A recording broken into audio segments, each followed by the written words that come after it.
Salut la famille, welcome on this video where I will show you the editing from start to finish to go from this to this. So let's go.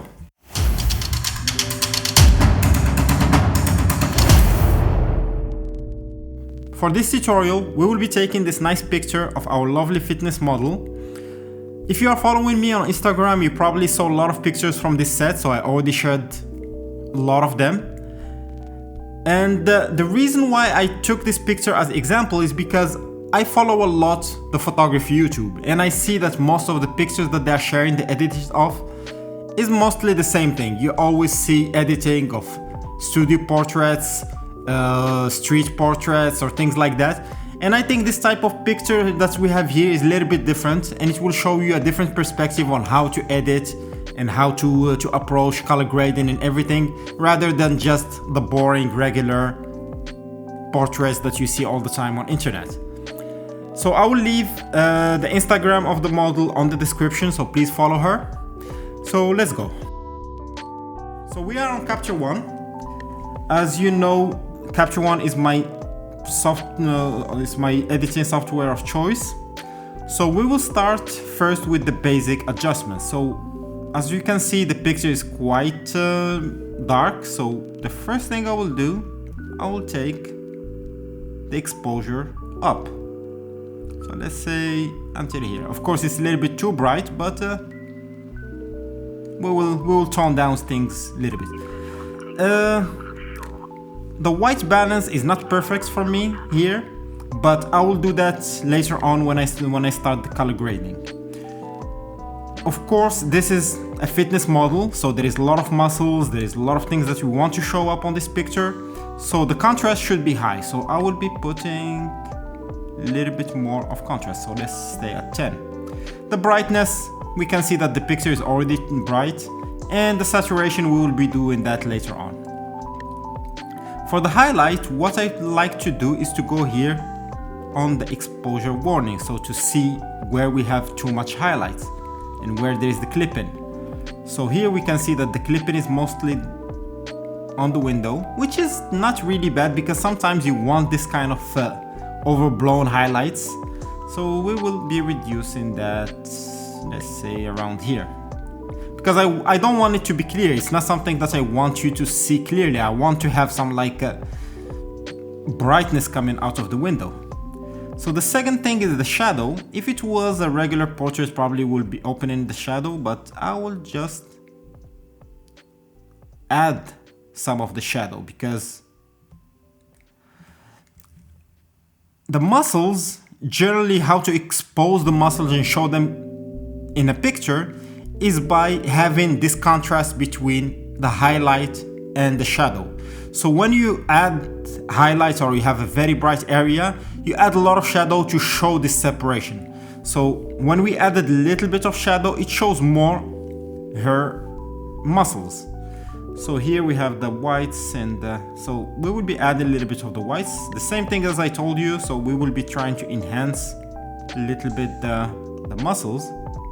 So we will add, let's put it at 10. I have this habit that I always try to round things. I'm not sure if I'm the only one. If you do the same, maybe you can leave that on the comment, but I always try to round things. I didn't do it here because of you are here, but generally I will put that at 1 and this at 40. Habits. So the clarity, of course, we need some clarity. And if you follow my work, you might have noticed that I love the clarity. It's something that I might to tone down a little bit because I noticed lately that I'm doing too much of clarity. But I think for this particular picture, the clarity is very important. So let's put it at 10. The structure, we will not touch that for now, but it might add some value actually. Let's put it at 5. Dehaze I will not touch.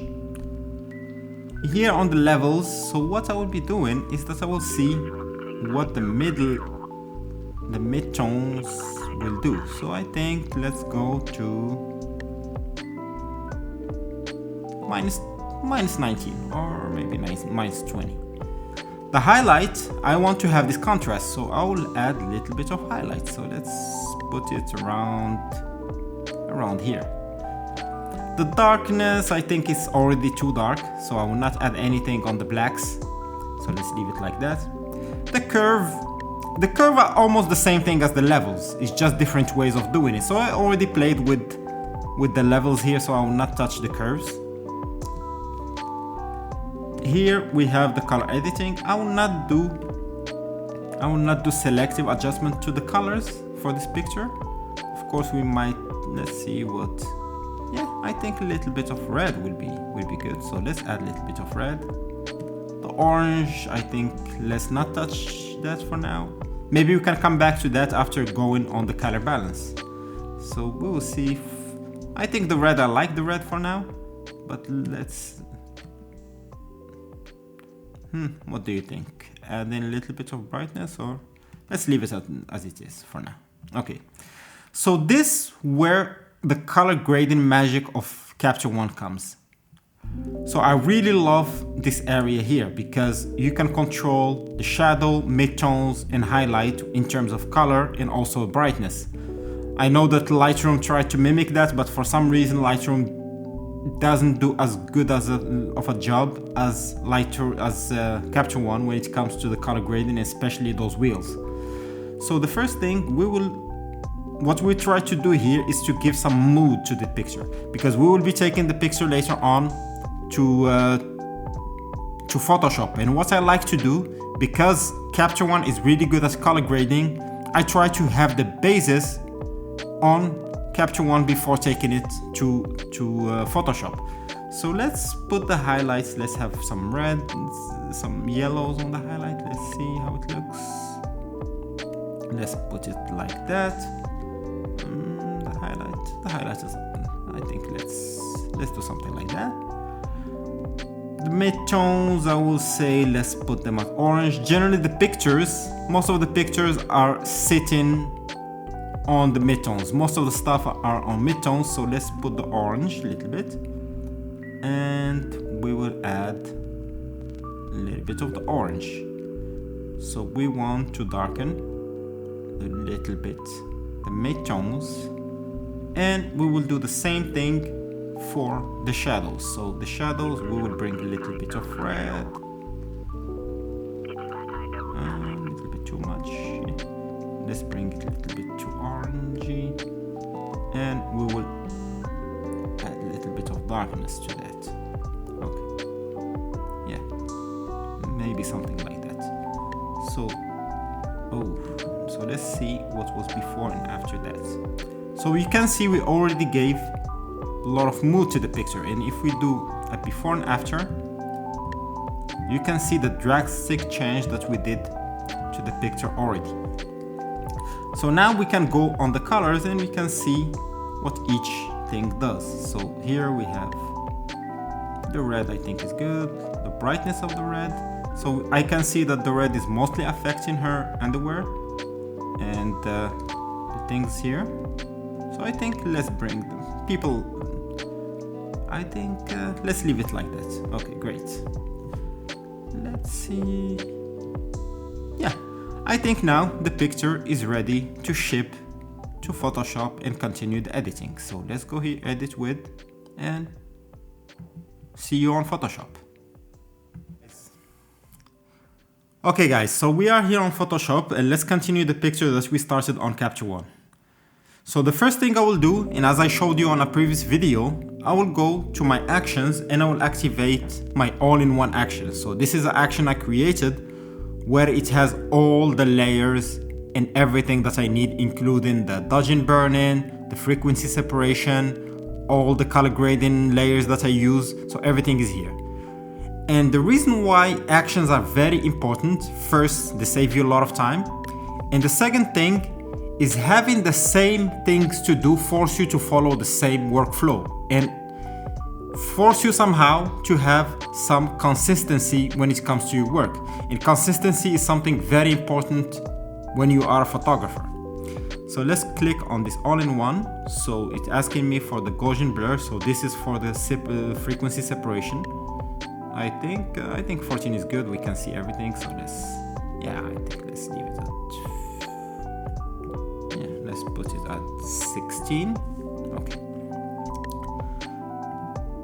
my main way of doing the dodge and burn-in and frequency separation is to use the frequency separation to remove all the blemishes, and then I use the dodge and burn to do mostly the skin work. So I will take all the blemishes and all the spots and everything using the frequency separation, and then the rest of the heavy work I will be doing it with the dodge and burn. So let's go here. We will go on the texture layer, and I will try to clean the skin and everything. So the skin is generally really good, so there is not much things that we need to do. So all the things that you can see here are natural things that you see on any human being. But of course, we are not here just to do a snapshot. So we are here to create a little bit of art. So let's try to remove the thing. As I mentioned also before, we are not here to remove things that are permanent. So when you are doing any retouching, please make sure that you are not removing permanent things, or things that maybe the person that took the picture, that you took the picture of, doesn't want removed. So you need to be very mindful of those things. Permanent things, generally don't touch them. The main scars or things like that the person has all the time, you don't remove that. But a button or a spot or something like that, feel free to, unless you are asked not to do it. For me, I prefer to do it. It's the same way people do makeup. I think others do retouching. And generally, your value as a photographer is to provide certain things like that. People want some magic. People want, when they come to take a picture, they want to look nice. They don't want it to look like the same way when they take the pictures with their phones. So what we are doing here is that we are sampling. So we are using the clone stamp tool, and I'm sampling from good areas to remove all the blemishes that I can see. So it's generally, we don't have much, but let's do it here, and let's make sure that everything is clean.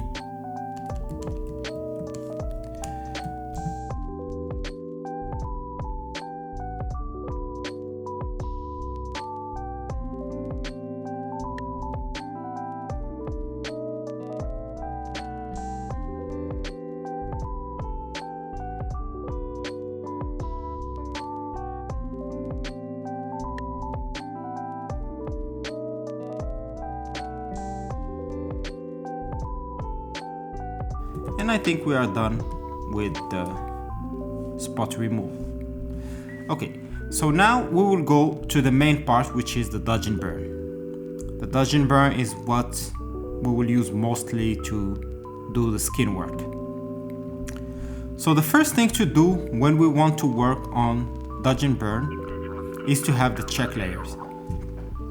The check layers are the one that will help you see exactly what you need to dodge and what you need to burn.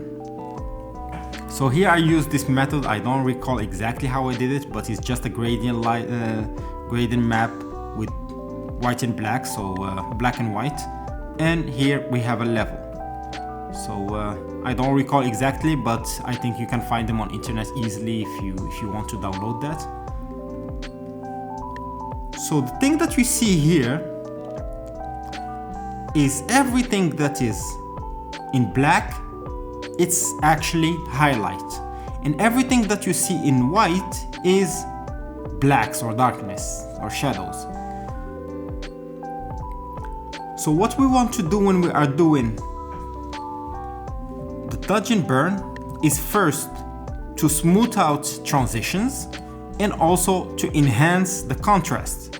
As I mentioned, this is a fitness model picture, so she wants to show her abs, so we need to have this separation between the dark and the bright, because that's what will make the muscles pop. So we will be trying to do that, and at the same time we will try to smooth up certain places that are not necessarily smooth. So for example, here when you see the forehead, generally this is something quite regular when we edit people, is that in the forelight here you can see that there's some some darkness here, some brightness here, and too bright here. So we will try to smooth out those areas here. Generally this area and the eyes also need some work. So we will be working on the face, we will be working on the body, we will try to enhance the muscles. So let's do it. So the first thing to do is to go for a brush and put the flow at 1%. It's very important that you are using the flow instead of the opacity, because they don't act the same way, and the flow is the best way, so you can input exactly how much you want to add. So you have too much control when you put 1 instead of putting 10 or something like that, and then you have to remove. So 1, it will enable you to put little by little until you are happy with what you did. So let's start with the legs. So the legs we will adjust until we see something that shows us clearly what is the bright and what is the dark. So we will start with this area here. So we will go for the dodge, and let's do something like this. So we can see here that there is it's not a big thing, it's not too important. It's not a beauty portrait, so we don't need everything to be perfect, but still, the closest we can get it to perfect, the better.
Okay guys, so I think we are done with the dodge and burn. So let's see a before and after. So let's see a before and after.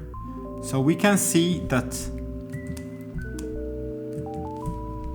the dodge and burn makes a big difference when it comes to the skin. So you can see here, a lot of the skin gets smoothed out, all the muscles are showing clearly. So there is some popping that you can see, and also the face. Of course, we can come back to that and do some adjustments if we need them. So let's continue with our editing. The first thing before we go to the color grading and to finish that picture, I can see that we have some element here that is a little bit distracting. So let's remove it before we go into the color grading. So what I will do is that I will create a new empty layer, and I will take the clone stamp tool. I make sure that the clone stamp tool is set as all layers, so like that it will take the whole picture as reference when I try to sample something, and not only the layer that we have selected now. Because if we do it with the current selection, let's sample and do, it will not do anything because the layer is empty. So let's put all layer here. The hardness should be at 0, so like that there will not be harsh edges, and we'll start to remove that. So I'm sampling the areas around here, and let's remove a little bit bigger, and then we can go into the details later on. Okay, so let's remove the big things. Of course we can refine that later on. It's a bit too much, but okay.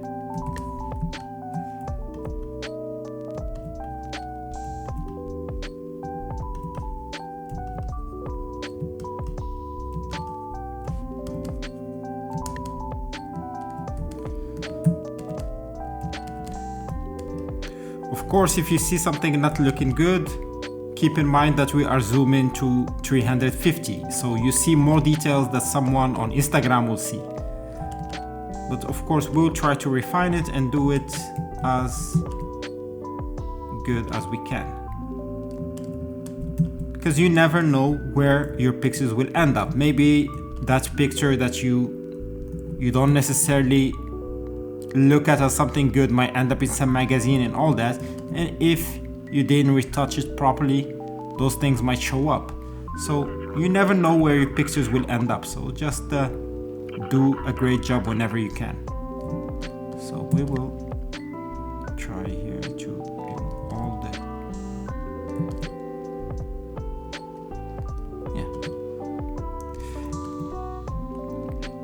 And the second reason why it's good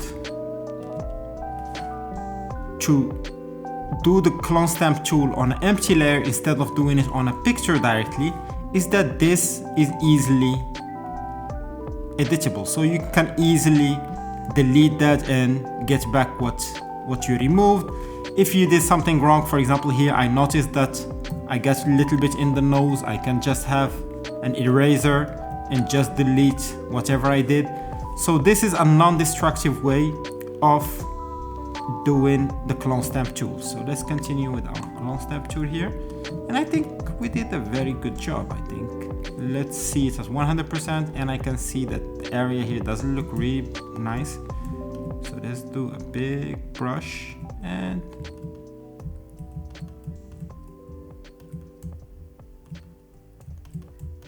I think it looks good by now.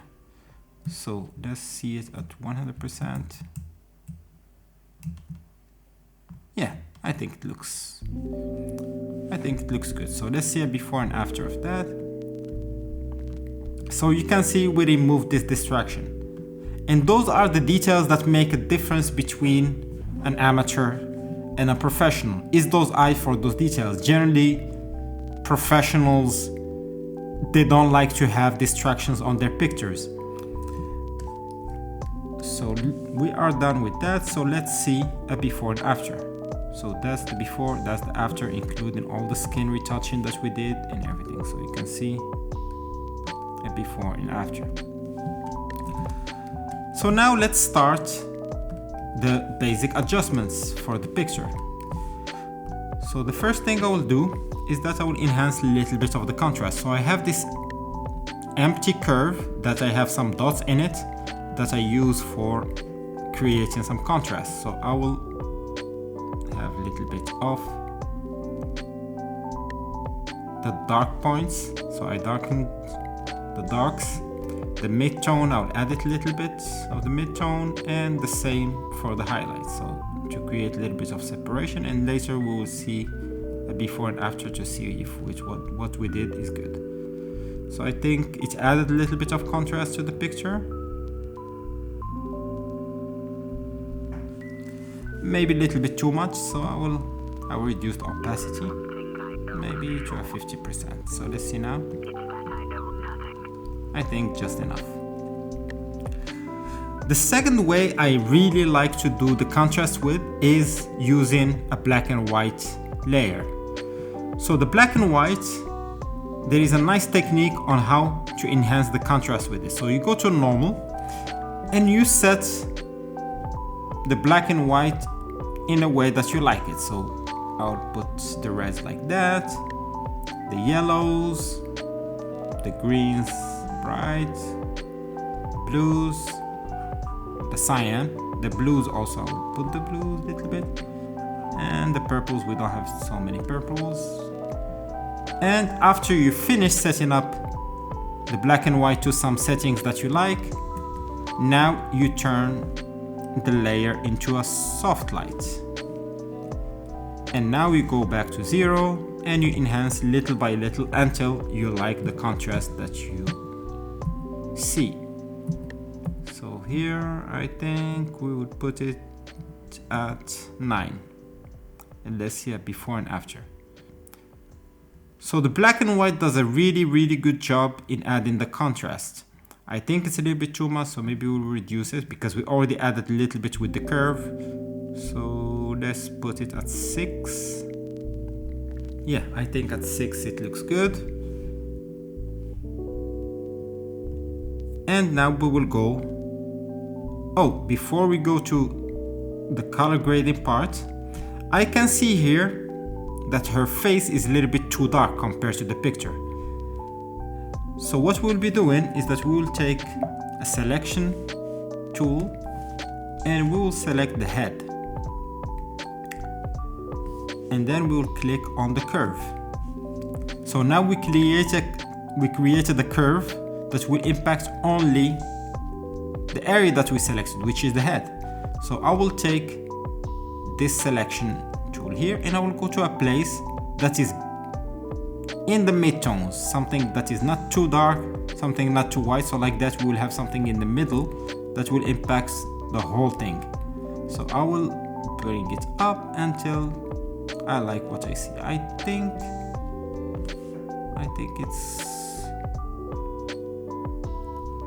it's good. I think it's good here.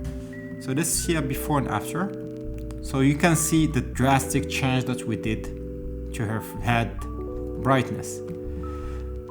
Something that you need to do always with the mask when you are doing such selections is to double click on the mask.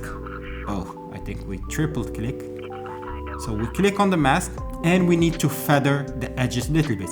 So let's click on Shift. Oh, not Shift. Command, and we click on the mask. Oh my God. No, in the option, sorry. The option, and we click on the mask. So like that we visualize how the mask in black and white. So you can see here that the edges are quite rough. So if you do a little bit too much of the curve of the brightness, you will see the difference between the subject and the surrounding. So what you want to do is to feather those edges a little bit. So let's bring it a little bit and you can see the edges. They are blurred now. So the transition between the picture and the selection will be much smoother. So let's see a before and after. And yeah, that looks nice. And I think we are done now with the contrast part and the adjustment part to the picture. I think it looks good. What can be done more here? I think it looks good for now. Okay, for the color part, since this picture editing, when the picture doesn't have a lot of colors and the color grading that I want to go for this picture doesn't involve too many colors. So I want to have this kind of warm brownish look. So one of the ways to do this type of looks, and when you want to have one predominant color on the picture, you take a black and white layer. So the same that we used for the contrast. So I will just copy it, so I will not have to do another one. And I will, so let's copy. Why it doesn't want to copy? Okay, so we copied it. And we will bring it to the color grading part. And what you want to do now is to turn it back into normal. And we will take it to 100. So the picture turns black and white.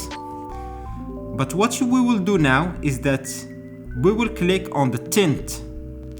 So the tint introduces color to the black and white. So it colors your black and white. So we will go for the color that we want to color grade the picture with. So for me, this picture, I really like this. Actually, I really like this type of brown. I like this brownish look for this picture. And I think even the pictures that I shared already, they all had this type of brownish look. So let's click on OK. And now we can bring down the opacity. So I'll bring it to 0 and then I'll push it up until I like it. I think. And also what this technique does is that it removes a little bit from the colors. It desaturates the pictures a little bit because it's a black and white with color. So when you are adding the opacity little by little, it removes the colors and adds the color that you want to have as predominant on the picture. So I think it looks good like that. And let's see a before and after. So you can see we added a lot of colors. So it muted a little bit other colors that were around the picture, and it introduced a lot of this brownish look. I'm not sure if more should be done for this picture in terms of color grading, but let's see. So we will go to the color balance and we will see what we can introduce. So there is a little bit of red. So we will add a little bit of red to the shadows. The magenta actually looks good. So we will add -1, no, 2 is a little bit too much. And the yellows or the blues, and I think I have this habit always to add a little bit of the blues to the shadow, so maybe I will add a little bit, just one here, and let's see a before and after. So that's the shadow part, and let's go on the highlight and let's see what we can add. So the red, maybe not, the greens, I think a little bit of green in the highlight might look good, so let's see. So let's add 1, 2, I think maybe 2. And let's see the blue or the yellow. And let's add a little bit of yellow. The midtones, as I mentioned earlier, the midtones, most of pictures are generally sitting within the midtones. So the midtones impacts the whole picture. So let's see what we can do here. And I see that the red gives a good effect on that picture, on the midtone. So let's add a little bit of red. The green, I don't think so. Maybe a little bit of magenta. No, let's leave it at 0. And the yellow and the blues, I think we are already good with that. So let's see a little before and after of the colors that we did. And I think that's the before and after from the time we took it from Capture One. And I think the colors look good. So the last thing that we will do before finishing this picture and having it ready to be shared is to add a vignette. So the way how I like to do a vignette is to create a curve layer that is darkened and a mask that I create. And the most important thing with the mask is to have a feather over 500. So feathered mask, layer mask. So I put the feather at 660 here, and I go here and I take this tool, so not the rectangular but the one for the circle, and we will create a circle around our subject. So the subject is tilting a little bit. So what I will be doing, let's show that. So you can see, and then we click on Ctrl I to invert. And before we finish all that, we click on Command T, and then we can tilt it a little bit until it's good on the model. It's on the same level. So let's click on Option and the mask and see where the vignette is applied. And let's click on Option, Shift, and let's see it in red. So like that we have this overlay. So I think the area of her face is a little bit impacted. So let's leave it like that and let's see. So that's before and that's after the vignette. The vignette, from what I can see here, is that it's impacting a lot the subject. I like what it's doing to the background, but the subject is a little bit too dark. So one of the ways how I like to do it is to exclude the subject from the vignette. So how to do it here? You cannot introduce two masks. So what I will do is that I will put that curve inside of a group. And what I will be doing here is that I will select any visible layer, and I will go to any selection tool and go to this select subject, and I will go to the cloud and I click on select subject. So this is a tool that is available on the new versions of Photoshop, and it's extremely powerful. It does really good job at selecting the hair and everything. So we have a really good selection here. So what we want to do is to create a mask on the top of this curve. So on the group we created this mask. We need to invert it. So like that, everything that is in black is not impacted but what is inside of this group. So the curve is not impacting the subject. So you can see here we are clicking on Option, and you can see that it's all black. But at the same time, if we do it like that, it doesn't look necessarily realistic, because there is a vignette around everything except the subject. So it doesn't look necessarily good. So what I like to do is to go to the density and I reduce it until I like what I see.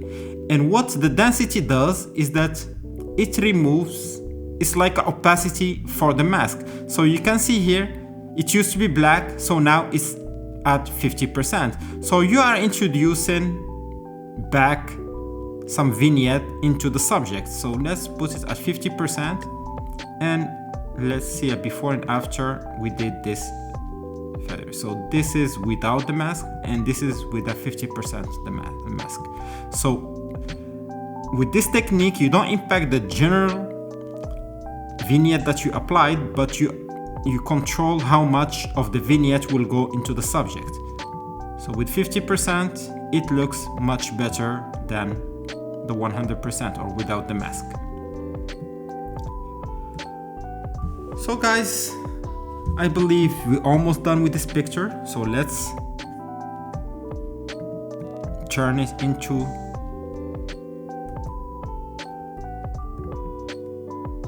convert a smart object.